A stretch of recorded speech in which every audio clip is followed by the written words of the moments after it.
تو کہنا تو کچھ اور چاہ رہا تھا، باقی ہو گئی۔ رمضان آیا، آ رہا ہے، رمضان آیا، رمضان آنے والا ہے، رمضان آنے والا، آیا بھی چلا بھی گیا۔ ہم لوگ کل مارکیٹ میں ایک دکان پہ بیٹھے تھے، تو وہاں بہت بھیڑ تھی، اللہ برکت عطا فرمائے گراہکوں کی۔ تو ایک دکان ایسی جس کا شٹر گرا ہوا تھا، سامنے دکھائی دی، اور اونچی تھی، اوٹا بنا تھا، تو اس پہ جا کے ہم لوگ بیٹھ گئے۔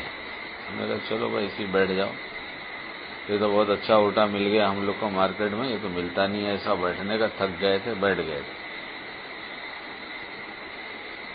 تو خیال ہوا کہ سیزن ہے اور اس کی دکان بند ہے،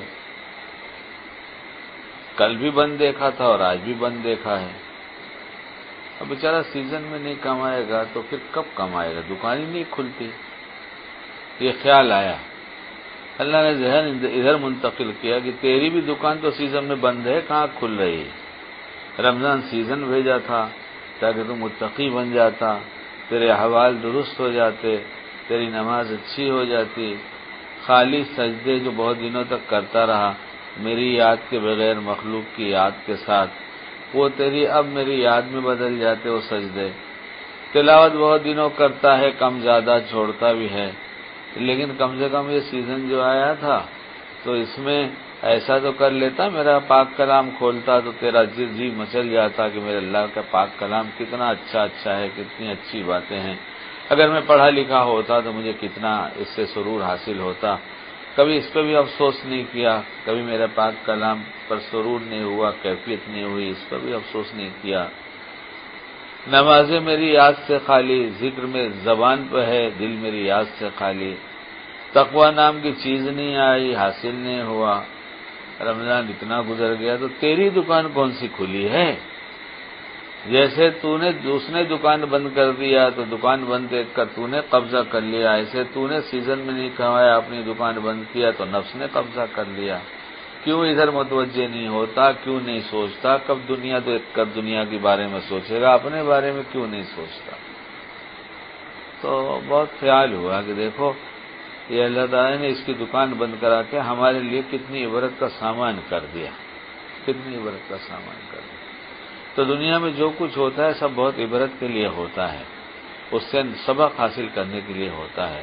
اگر ہم اپنی زندگی کو بھی دیکھیں گے بغور تو ہمیں اس میں کچھ سمجھ میں سمجھائے گا اللہ کہ میں کیا کر رہا ہوں، کیا کرنا چاہیے تھا۔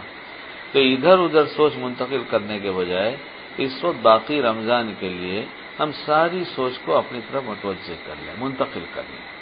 ہم کہاں تھے، کیا ہوئے، کیا بنے، نہیں بنے، کیوں نہیں بنے۔ اب ان باتوں کو سن کر ہر ایمان والے کو ایسی بات سن کر ایک احساس ہوتا ہے اور وہ سوچنے لگتا ہے کہ ہاں میرا رمضان تو ایسا نہیں گزرا جیسا گزرنا چاہیے۔ جیسے یہ خیال آتا ہے نفس فوراً ایک خیال لے کر آتا ہے، اور وہ یہ ہوتا ہے کہ اب تو جو ہوا سو ہوا، آئندہ رمضان کو خیال رکھنا۔ یہ اس کا بڑا دھوکہ ہے۔ یہ آئندہ رمضان کو کیا خیال رکھنا؟ ابھی تو کچھ باقی ہے۔ اگر رمضان کی چند گھڑیاں باقی رہ جائیں کہ بھائی پورا رمضان گزر گیا اور ہمارے پاس صرف آدھا گھنٹہ رہا، غروب ہو جائے گا اور چاند ہو گیا تو رمضان تو رخصت ہو گیا۔ تو اگر اس آدھے گھنٹے میں بھی بیٹھ کر ایک بندہ توبہ کے لیے آنسو بہا دے کہ میرے اللہ یہ تو بڑا غلط ہو گیا مجھ سے تو بہت غلط ہو گیا کہ پورا رمضان گزر گیا، میں کچھ نہیں بن سکا، میری کوئی دینی ترقی نہیں ہوئی، حالانکہ جن لوگوں نے محنت کیا وہ بہت کچھ پا گئے اور ہمیں تو کچھ بھی نہیں ملا، ہم تو جیسے تھے ویسے ہی رہ گئے، بلکہ کمانے کے سیزن میں اور کنگال ہو گئے، کیا ہو گیا مجھ کو میرے اللہ؟ پھر اعتراف کرے کہ اللہ تعالیٰ میں تو ہوں ہی گندا، مجھ سے ہوتا ہی کیا ہے، گندا تو جب کرے گا تو گندگی ہی کرے گا، لیکن میرے مولا ایسا تو دنیا کا دستور ہے کہ جب چھوٹا بچہ گندگی کر دیتا ہے تو ماں کو غصہ ضرور آتا ہے، کیا نالائق بتاتا نہیں، کھڑے کھڑے پیشاب تو نے کر دیا، کتنا میرا کام بڑھایا، غصہ تو ہو جاتی ہے ماں، لیکن پھر اپنا کام تو ضرور کرتی ہے کہ میرے سوا اسے کون صاف پاک کرے گا۔ ایسے ہی ہم روئیں کہ اللہ ہمارے تو آپ ہی رب ہیں، ہم کس سے کہیں کہ آپ ہم کو پاک صاف کر دیجئے گناہوں سے؟ پاکی صافی حاصل کرنے کا، تزکیے کے حاصل کرنے کا، تقوی کے حاصل کرنے کا ایک زمانہ آیا، اس میں بھی گندگی میں ملوث رہا میرے مولا، تو میں تو اقرار کرتا ہوں کہ میں غلطی کرتا ہوں، مجھ سے تو کچھ بھی نہیں ہوا، لیکن جب آپ کی رحمت عامہ ہے، سب پر آپ کی رحمت برس رہی ہے، تو آپ کیا گنہگاروں کو اس میں سے چھاٹ دیں گے؟ ہمیں آپ سے ایسی امید نہیں۔ میں آپ کا خطا کار گنہگار بندہ پورے رمضان ایسی غفلت میں گزار دیا، آپ نہ معاف کریں گے تو میں کس کے در پہ جاؤں؟ میرے لیے تو یہی در ہے۔ اس لیے معافی کا ہاتھ اگر ایسی حالت میں بڑھا دیا جائے ادھر، اور تھوڑی دیر بھی آنسو بہا دیا جائے، تو وہ تو ایسا قبول کرنے والا ہے۔ خصوصاً مانگنا تو اسے اتنا پسند ہے۔ ابھی ہمارے دو دوست آئے تو میں نے ان کے سامنے نقل کیا کہ بھائی کوئی عمل کیسا ہو، کتنا اچھا ہو، لیکن اس میں اگر ریاکاری شامل ہو جائے تو رد کر دیا جاتا ہے، لیکن مانگنے کا ایک عمل اللہ نے ایسا بتایا ہے کہ تو ریاکاری کے ساتھ مانگے گا تو بھی ہم تجھے دے دیں گے۔ مانگنا اسے اتنا پسند ہے، اس لیے چند راتیں جو بچ گئیں تھوڑی دیر مانگ لیا کریں اللہ سے، اللہ ہمیں بھی توفیق عطا فرما دے۔ یہ راتیں رحمتیں اترتی نہیں، رحمتوں کا نزول نہیں ہوتا، رحمتوں کی بارش ہوتی ہے ان راتوں میں، اور خدا رمضان کی سب راتوں میں ہر گھڑی میں بارش ہے۔ جو متوجہ ہے اسے بہت کچھ ملتا ہے، دکھائی دیتا ہے، اور ہم غفلت کے ساتھ زندگی گزار رہے ہیں تو ہمیں پتہ نہیں چلتا۔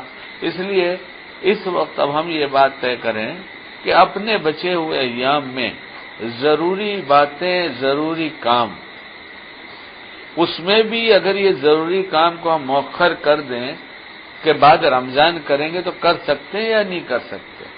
ہم سب اپنے حالات سے واقف ہیں۔ اگر تھوڑی سی فکر ہمیں آ جائے اور ہم ایسے کاموں کو مؤخر کر دیں، اللہ تعالیٰ اپنے بندوں کے حال سے بہت باخبر ہے، ہمارے دلوں کا بہتر جاننے والا۔ وہ دیکھ رہا ہے کہ میرا بندہ بہت بے چین ہو گیا کہ اس کے 24 روزے ایسے گزر گئے، اب جاگا ہے، اب فکر کر رہا ہے، اور یہ فکریں اگر ہماری صحیح ہو گئی تو انشاءاللہ جیسے بہت لوگوں کو دیا ہے ویسے ہم کو بھی اس میں شامل کر لے گا۔ یہ ناممکن ہے کہ اس کی طرف سے رحمتوں کا نزول ہو اور گنہگار بندہ توبہ کر کے ادھر متوجہ ہو تو جو تقوی والوں کو ملے اور اسے نہ ملے، یہ نہیں ہو سکتا۔